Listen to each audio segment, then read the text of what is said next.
What is going on, YouTube? Happy opening day. It is back here, baseball, past the prop, ready to get you back on track here for MLB. It's opening day. Can't really beat it. And then you got, obviously, some March Madness tonight as well. So it's a loaded day, a loaded slate. Joined as always by my guy, Stu. How you doing, man?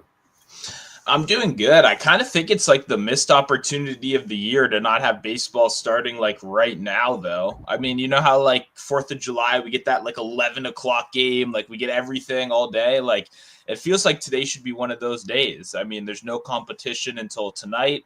Like you said, with March Madness, like I don't know why we don't start a little bit earlier, but that's on the MLB, not on me. All we can do is bet on it, not make the decisions here. But yeah, I'm excited. We finally got a full slate of baseball. It's finally appropriate. I wear this hat 24/7 all year long, and it finally fits the theme of the show. So I'm excited, ready to go. Yeah, no, it's a pretty nice slate. I think we have almost every team in action. I believe. Game. Yeah, I believe we are just missing. What is it? I think it's Rays Athletics. I think it's Rays because they don't have a stadium yet. Yeah. So, yeah. That's tough. Yeah. Rockies Rays. Yep. Yeah. All by itself. I'm sure that no one really gives a shit about. I think they're the only game tomorrow, right? I think that's what I'm seeing, or at least for the only game that you can bet on so far because they don't have a game today. So, yep. We get to talk some MLB and kind of talk. I know you have a futures for us for your team, obviously, and then I'm going to do a quick recap. Because our plays, obviously, from yesterday are for tonight. In the same game, Demon over 20.5 points, rebounds, assists at minus 110.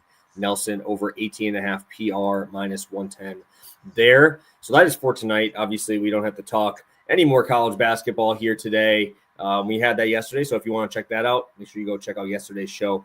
We kind of broke those games down as best as we could.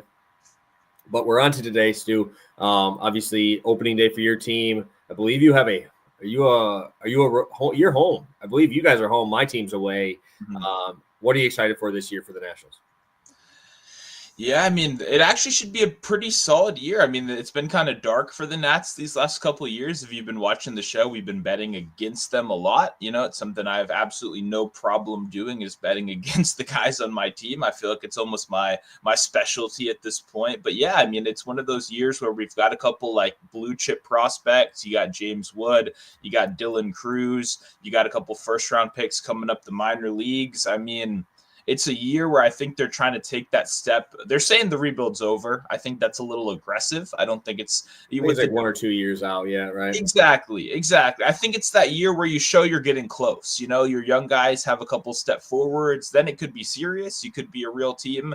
But there's also a good chance that the young guys have problems. They have to work through those problems, those regular slumps that young players come in contact with. So, it is what it is. But I will say, as a Nats fan, this is the most positivity I've come into a season with in recent future, just because even if the team's bad, there's a lot of young players to look forward to and their development to watch and track. And that is, what baseball is about. You got to get a couple like blue chip guys of your own to play well before you can call in reinforcement. So I'm hoping have a good year. You spend a little bit of money in free agency, and suddenly they're looking like a real deal team next season. I think that would be kind of the best case outcome. Maybe this young team, puts themselves in a position where they're still playing meaningful baseball down the line. That would be nice. But I'm not, very hopeful that I think they're plus 900 to make the playoffs or something. That sounds about right. But a bunch of good young players, there's always a chance something could happen. So I'm hoping for the best. But I think it actually should be a pretty solid year for the Nats. Yeah, I'm kind of just expecting the Brewers to do what the Brewers do and squeeze it, make the playoffs, and then lose their first, second round, tally to the Dodgers. I do think it's kind of crazy that they're second to win the division. I thought that was a little bit weird because they always find a way, dude. They're always close, and I'm getting I think it was 250, 300 on some books for them to win the division, which I thought was a little bit wild.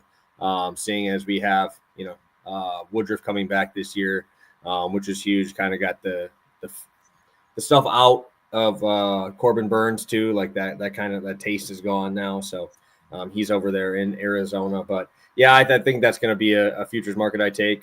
I don't trust the staff of the Cubs to really take that big step forward. I think they can hit, but obviously pitching, I feel like the Brewers still probably have the best staff in that division.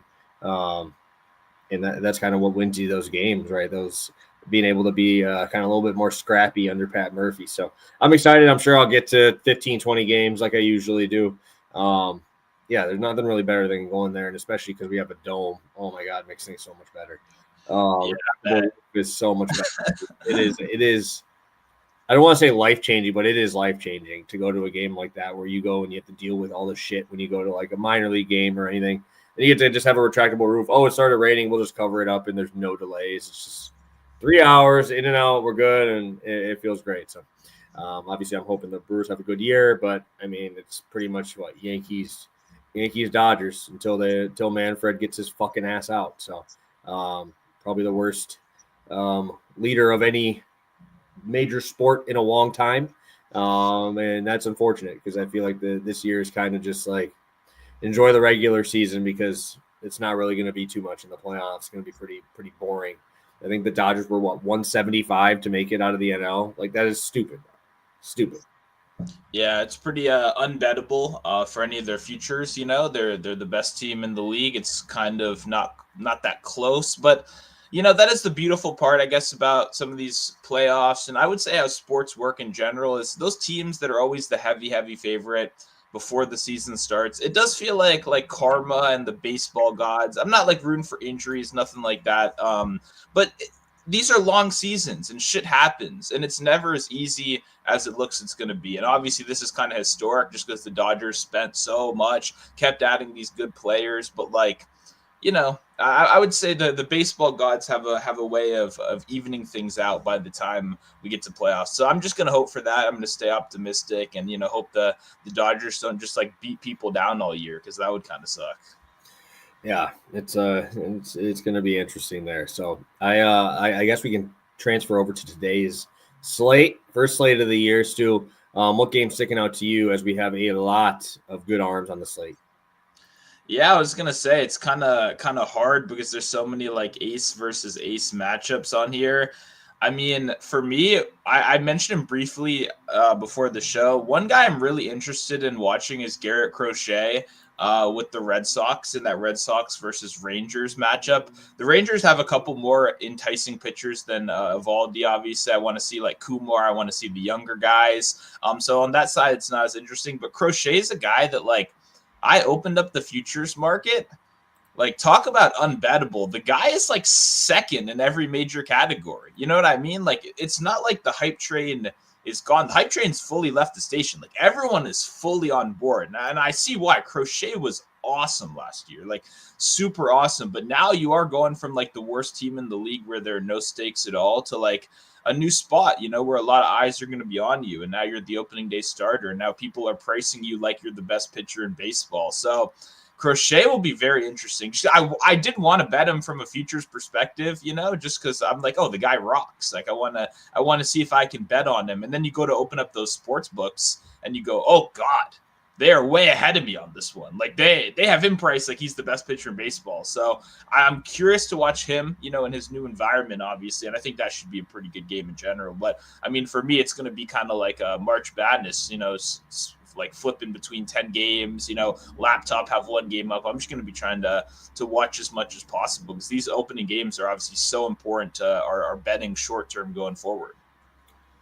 Yeah, I see he's behind Skeens only in the strikeout market. He's like 5-1. My issue is like I don't think he should be above Skubal just because we've seen Skubal be very, very durable, like getting deep into games. And we have yet to see that from Crochet, right? And these high strikeout guys, it's really rare to find guys that can actually get you out in under like 6 or 7 pitches in at bat, which he has not really found that out yet.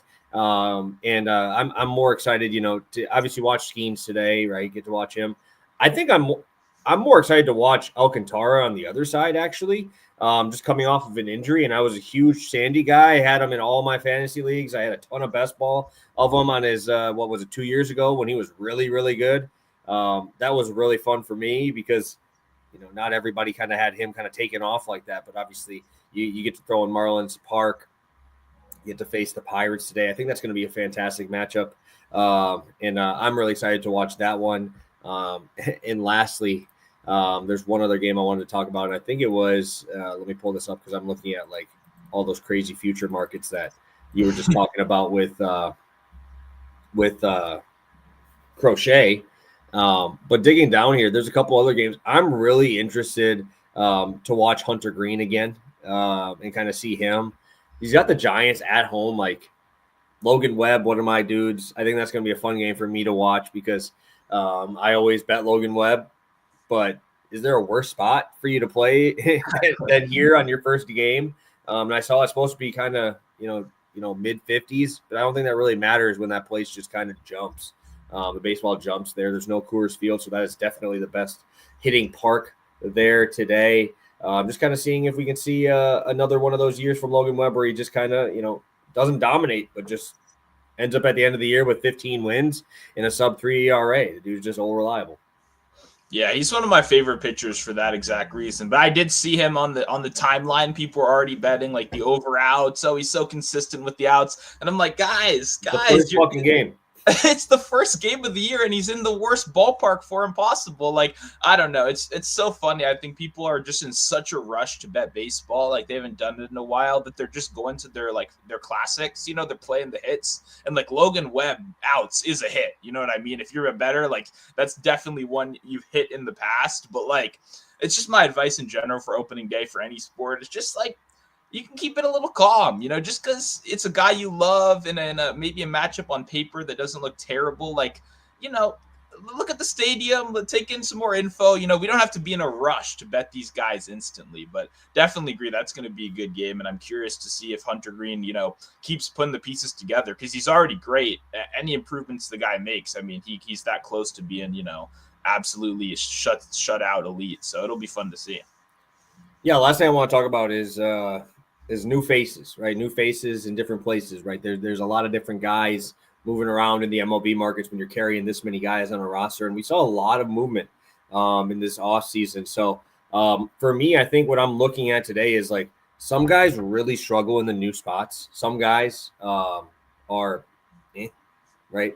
But I'm really excited to actually watch this Astros team. I think everybody kind of got out of it with, you lost Bregman, you lost a couple of those other guys that were on the team when all that shit happened there. So I'm actually really excited to see the additions of Paredes and Christian Walker and these guys getting added to the core of, Altuve, Alvarez, Yanir Diaz. I always have to grab some Astros in my fantasy league, and I drafted Paredes and Christian Walker, thinking how much better of a guy could you have as insurance behind you and in front of you than Yordan Alvarez, right? Because it's going to be probably Paredes 2, Walker 4. I think that's going to be a fun little lineup there now, being able to kind of combine them with 2 right-handed bats. So I'm excited to kind of see that game as well, taking on the Mets, I believe, in Houston. Yeah, I was actually just going to ask you about that because I know Astros have been your guys for a long time, Kyle Tucker especially, so I was wondering how you'd feel about that one. I know he's been an MVP bet that you've made. I've tailed you on in the past. He's always he leaves you in contention. You're always like right there. So I was very interested how you'd feel about that. And then even I was going to say on the other side, Clay Holmes too, right? For the Mets, making his debut as a starter here after the closer role last year, opening day starter. How about that? Do you think that's a guy that is going to make that transition seamlessly? Because that was all the rage last year, is these guys going from reliever to starter. Yeah, I'm just curious to see if his velo holds because he's a high leverage guy, high velo guy.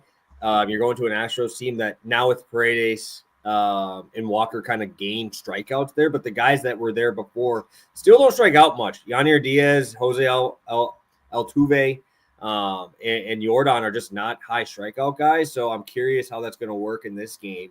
I think this is an absolutely terrible matchup for your first start. Like, give you the fucking Athletics. Give me give me a team that I can kind of work my way through and be able to work stuff. This is not a team I would want to do that with, especially with some new guys coming in there that I think are going to really help this team. And you got those short porches out in the left, man.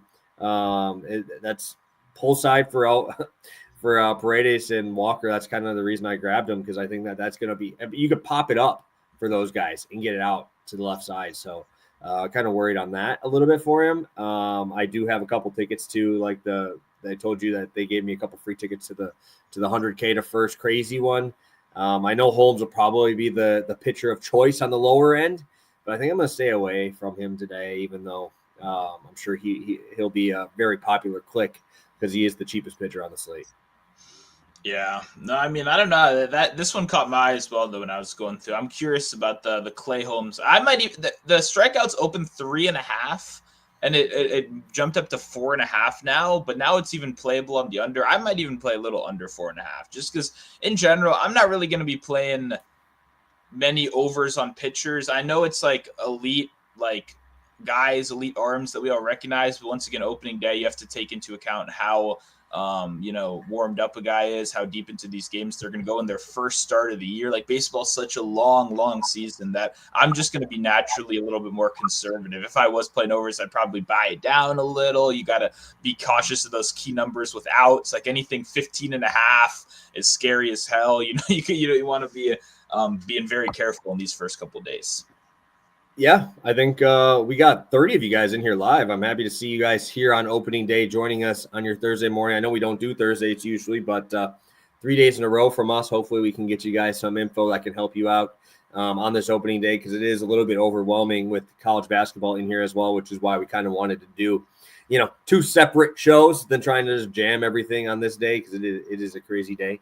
So let's get to some bets. I have 2 bets here lined up. I know Stu's got a future for you guys. I guess I can start us up with this one. I'm going to be going to the Red Sox and Paul Skeens today to start us off. I'm sure it's a little chalk on the Skeens number, which is why I'm having to pay juice on it and put in a parlay. But we'll start with Skeens, obviously facing off against that Marlins team that I was mentioning a little bit earlier.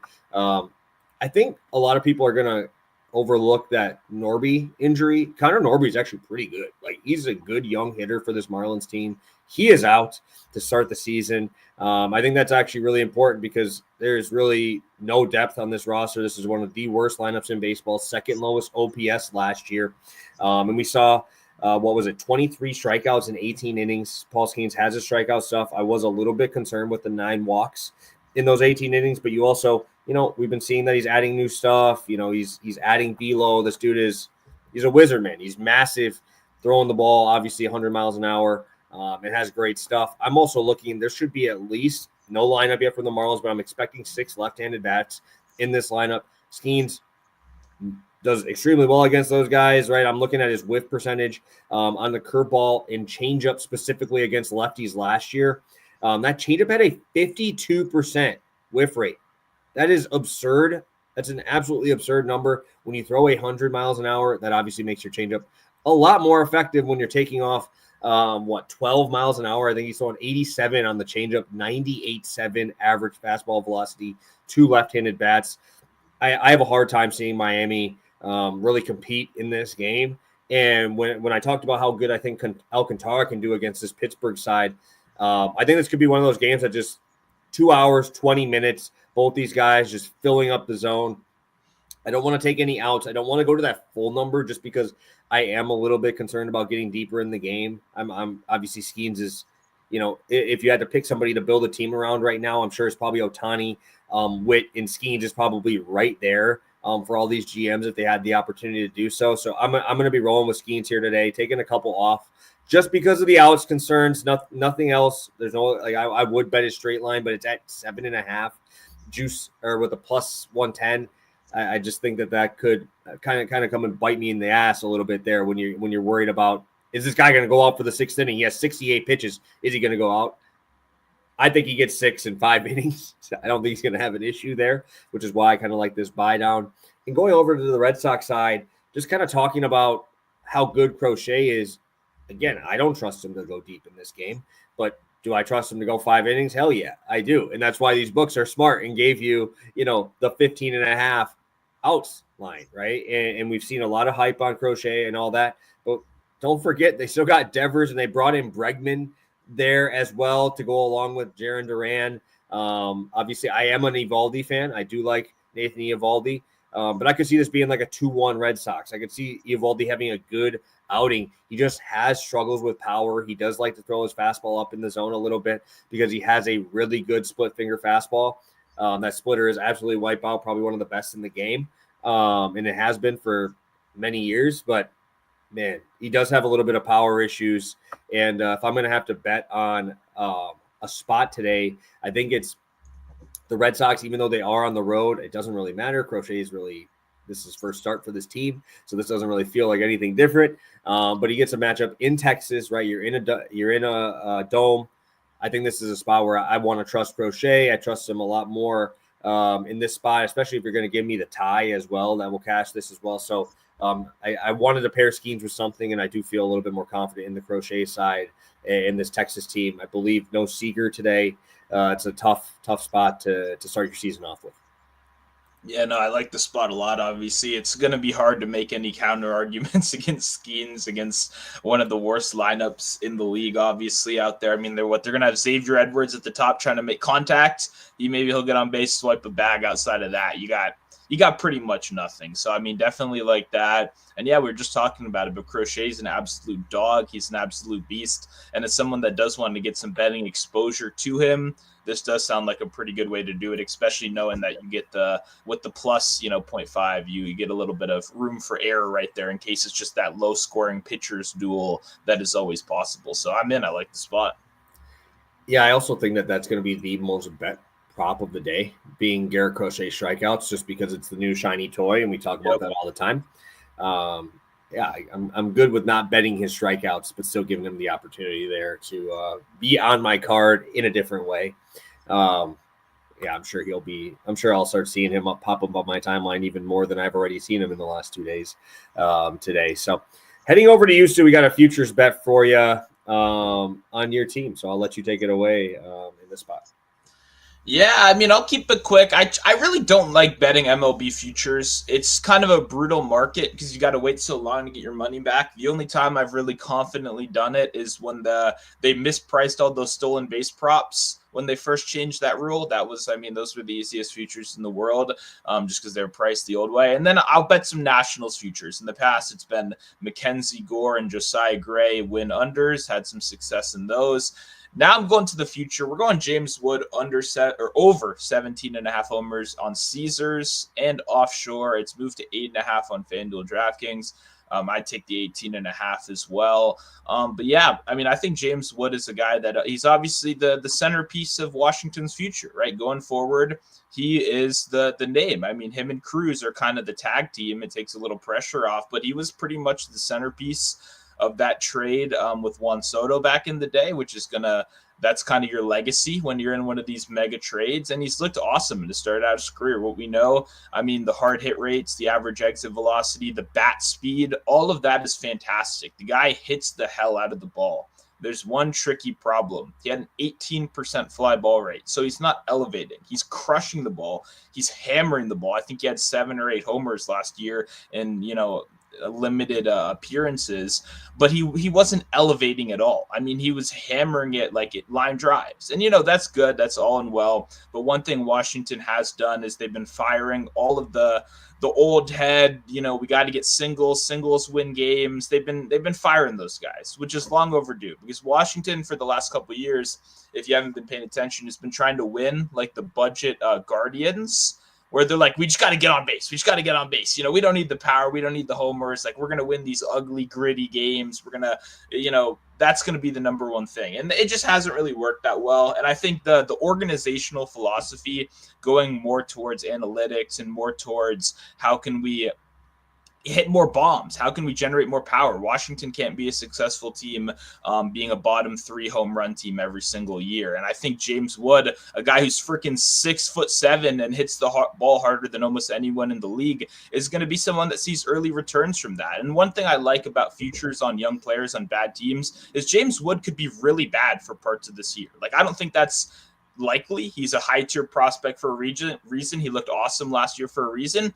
But when you're on a bad team like this, you have all year long to work it out. Washington doesn't have a single person threatening his roster spot, right? Like in the world, like it's all about just working through these problems. So I think that's kind of a positive is if you're on a bubble team, if you're on a competitive team and you're a prospect trying to crack the big leagues, you're trying to, advance your name, you could be sent down for a little bit. You got guys hitting well, you're trying to make the playoffs. That's one thing. Washington is all about development right now. And I think Wood, he's a guy that was already on track for this. If he played a full season last year, he had a great spring training, 4 bombs, hit over 300. All the advanced analytics look good. Like it seems like he's just on path to keep on improving. And I mean, pretty much every sharp projection system has him for over 20 homers projected this year.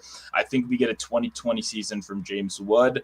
And yeah, I'm a big fan of the 6'7" lefty for the Nats. I think the some of the minor stuff, the composure, he's so calm. Like some of that other like low-key stuff is really good to see as well. It's just like a fan of the team because the guy, it seems like mentally he's pretty prepared for the big leagues as well. So I love James Wood. I think 17.5 is a pretty disrespectful number. I probably would have said it 20.5 myself. So anything kind of 20 or over, or I would be willing to take. I love it. Yeah, I like these dudes with the long arms, long levers. I guess my biggest issue is just, games played, just kind of with these younger guys. That's the only real issue I have with some of these dudes that, are hyper prospects where it's like, maybe we're at 16 homers and at the end of the year, you're like, all right, do we keep them going? You know what I mean? Like I could just see a team that's out of it and hopefully Washington can compete and keep them going like the whole time through. But I guess that's my only like concern, that being my only concern. Obviously means I'm feeling pretty good about him on the field when he plays. I'm just, when it's a long season like this and you have, hyper prospects, Cruz out there too. We saw them be a little bit more cautious with him towards the end of the year too, a little bit. So I guess it's just that's my only concern with these teams is like, management. I guess that's it. And I will say my one counter, Dave Martinez would not be the manager on a single other team in baseball right now. He won a championship. He has lost pathetically like 4 straight years since then. I'm serious. There's no other organizational structure that would have allowed this. Him and Rizzo, if they don't win this year, they're in trouble. So my counter to that is even if they're a bad team, like very bad towards the end of the year, I still think Martinez and Rizzo are both coaching for their jobs, which does matter unless they get fired halfway through the year. That would be the counter argument is theoretically if Martinez gets fired, but they love Martinez. Like he's the tank commander, he's the nice, happy players coach that never is mean to anybody and the players love him and he just kind of keeps everyone happy, So I think he does stay till the end of the year. And I think that does help a little bit with what you're saying of just like, even if they do suck to the maximum and the management is bad, I think the management would actually be kind of likely to play him just to try to make themselves look a little bit better to hold on to that for next year of like, look, we made James Wood the guy he is, like, give us another year, Okay. I guess I still don't. I didn't even know who your manager was this year. To be honest, I thought he was gone. But after 4 straight years of just poverty franchise, still here, switch it out. But that makes sense. I'm not going to counter on that because if you're bad, you're bad, and you got to make yourself look a little bit better. So I will take a look at the chat here before we get to our last one. We got 30 of you guys in here live. If you could hit that like button, we'd really appreciate it. We got Joe K, first guy in the chat. Let's make some money. Coop in here as well. We got sports in here. Go Brew Crew. I love it. Hopefully that'll be a fun game out there in New York. I'm kind of jealous. Yeah, I don't know if I would give you a home run guys today. It's really tough for me just because of how many aces there are on the slate. I know we were kind of talking a little bit about liking some Angels in those spots, but it's kind of crappy outside here. I don't feel like the weather's going to get that hot, and they're in Chicago, so I can't imagine it's great there. But I do like attacking teams with bad bullpens in these games where it might rain. That might be something I use today because it might have some scattered showers, and for a fact they ain't bringing somebody out. Even after a 20, 30-minute delay, you're stupid if you try to bring that guy back out after that. So let's head to my last one. I'm heading to tonight's game. We're going with Seattle at home against the Athletics. I'm going to Logan Gilbert. He was actually my first pitcher off the board in fantasy this year. Not like overall over Skeens or anything, but that's the first pitcher I actually drafted because obviously Skeens is going second round. Crochet is going up there. Scooball's going up there. I thought he was really undervalued, man. I thought he was really undervalued. I think he was the 5th off the board. So I'm actually very, very happy with that and grabbing Gilbert when I could. He gets an Athletics team, obviously not very good. This is not a good team at all. Obviously, I really do like not Logan Gilbert. I really do like Lawrence Butler at the top. You got Rooker there, but also you got Geloff on the IL. They're going to be starting a couple of rookies here. And again, this is an awful place to hit. You're in Seattle. Logan Gilbert is an absolute menace here, right? We look at some of these numbers. Last year at home, 2.4 ERA. You want to go down into a little bit more analytics here. He's got a 30% K rate at home. His xFIP was sub 3% walk rate, like 10.2 Ks per 9. Like this dude was electric in Seattle last year. It's just because you really have a tough time dealing with, you smoke a ball. It's just not going anywhere. Right. And mind you, it's even colder there now. This ball is not moving at all. It's going to probably hurt your hands to make contact with some of these pitches. And also, I've looked at the last couple of years. I'll use last year specifically as an example. He's been really dominant early in the year. And you see this with a lot of really good arms that they just absolutely rock at the beginning of the year because the pitchers had the advantage. Obviously, you have spring training. But still, I mean, when you're going out there facing the ace first time out there, you're used to seeing some of these guys that are fighting for jobs in spring training. I love the pitchers early on in the season. And looking at these numbers, right, last year, he had a 2.03 ERA in the month of March and April, 163 batting average. He was awesome to start the season. xFIP sub 3 in that as well. So whip 0.8, like really good numbers here. I'm not really super worried about this athletic side. Obviously, you got Rooker there that could make a difference. But do I think that Logan Gilbert gives up like 6 hits? Like that. That's how I see this happening. You have to hit a single, double, or 3 singles in a row. And Logan Gilbert has shown that he has the ability to miss bats. Obviously, he can get guys out in this park. He's shown it very, very well throughout his career. And obviously last year, slider has been completely wipe out. We should see a lot of left-handed bats again here. And that slider has been a menace. 43% whiff rate on that slider against lefties. Just love having an out pitch like that you can use to just, blow it by guys. Also, the splitter with a 53% whiff rate, something that I'll be looking for as well. When you have guys like Butler who have a little bit of pop, you have Blade in that lineup that has a little bit of pop, just being able to get the opposite hand out as well as he has. Sign me up for Logan Gilbert, man. I'm a huge fan. Obviously, getting a home start in your first game, too, is a little hype. Yeah, no, I mean, Logan Gilbert's a beast. I like this play a lot. I mean, I like the Mariners in general, honestly. I think I'm going to have to find a way to bet their futures, even though they have the ugliest lineup that is so frustrating to watch. That starting pitcher room is insane. I mean, it's so crazy to have Gilbert, then like a Castillo, a Kirby, and then even behind them, like Miller and Wu were my highest owned guys in best ball last year. I'm not playing best ball this year, but it would be the case again. Like to have those guys at the end of your rotation be like legit like 2 guys on every other team is like crazy. Like this, what these guys can do, and it's a good thing too, because Gilbert has been like stretched out in the past, but I bet for this bet, he's probably going a nice 5. You trust all these pitchers to get deep into the game. You trust all of them. Like there's no weekend that's going to constantly have the bullpen tired and they have to come in and make up for it. Like it's just a solid, I mean, it's, I think clearly the best rotation in the league. I guess the Dodgers probably pretty close there. Yeah. But Seattle won for sure. I definitely would. And to hit on this many arms through drafting and through your pipeline is pretty impressive. Oh, yeah. Also, I will put into, I don't have numbers to back this up or anything, but there's a reason why I really bet first 5 more than anything, right? That's how I bet like 90% of my bets because, damn, I don't want to deal with bullpens. And I also don't want to deal with starting pitchers that I get, towards the end, they're running on fumes and then they get smoked. right? Those still go towards those earned runs. That's why those first 5 team totals, I love doing those.